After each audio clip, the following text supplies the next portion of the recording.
बता तो रहे हैं कि मैं 3 चटाक के नहीं है और 2.5 आना रुपये का कर उड़े न पई अब आधो आना समझ जहाँ पाई जाए तो तुम्हारी आँखें खराबी हुई देंगे धुआं बैठे तो रहे समझ लो। अब हूँ अब परसों नरसों मेरे रास्ते दुकान भाई डाल ऑर्डर रख ली बेटा कर आई जाए आवे जाए का एक से एक हर आदमी हर मेल का निकलता अपना का आँखियाँ इतिहास का काना है वो बोला बता अपने धंधा भाई तो दुनिया की नजर में बैठा आओ कौन आज 14 साल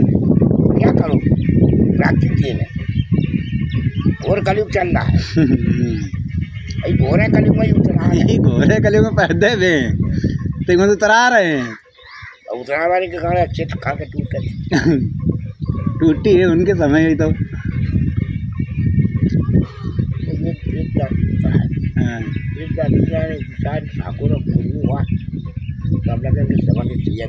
रोज गड़ेरिंग जब गड़ेरिंग रोज गांठ टूटा थी तब लाइन तेरा हाथ थी